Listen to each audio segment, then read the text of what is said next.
David, this is what everyone has been waiting for. A really exciting December for Vikings fans. Yeah, it's different, isn't it, to have a December that actually is full of meaningful football? Yes. Yeah, they're Vikings. It's a good time to be a Vikings fan. There are so many reasons the Vikings have been able to win their last 8 games in a row to, for the moment at least, hold the top seed in the NFC. A vastly improved offensive line, a league-best third down conversion rate on both offense and defense. Excellent results from their backup quarterbacks and running backs. And tomorrow, they go for their 9th straight win at Carolina. Mike Max is there. Maxie, Case Keenum, probably the biggest key to it all.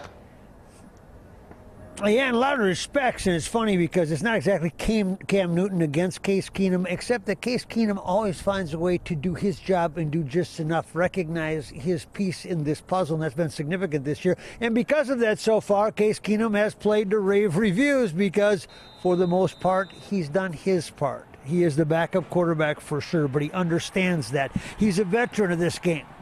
Knows what it takes to win and has been pretty good about protecting the ball. He lets the defense work. He's not afraid to take a long shot, and he can move out of the pocket if he has to. Now, that's not like anything like the greatest Vikings quarterback of all time. Fran Tarkenton moved the pocket, moved defenders, and made sure there was no question who the leader on the field was at all times when he played. Like Keenan, it was all about finding a way to win. Last week, he visited the Vikings in Atlanta and offered a motivational message taken to heart by Case Keenum. You know, obviously, you know, one of the best to play the position, and not only that, but you know, here for the Vikings to be, you know, what he's meant to this organization, and he's awesome. I mean, I love getting to know him, getting to meet him, talking to him. You know, he had some great words of advice for the team, for us quarterbacks specifically too. So, you know, I'd love to put on some film, you know, of him this offseason or at some point, and you know, kind of learn from that. But yeah, he's a great dude, great player, obviously, and you know, I was excited to meet him.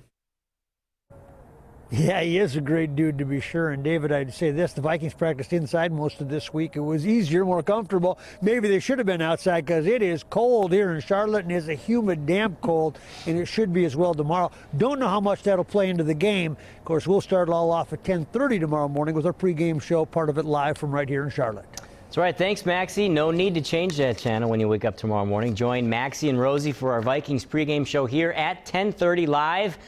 I've also got a pretty neat piece on Everson Griffin showing us the moves he uses to beat offensive linemen for all those sacks. You won't want to miss it. We'll preview it coming up in about 30 minutes.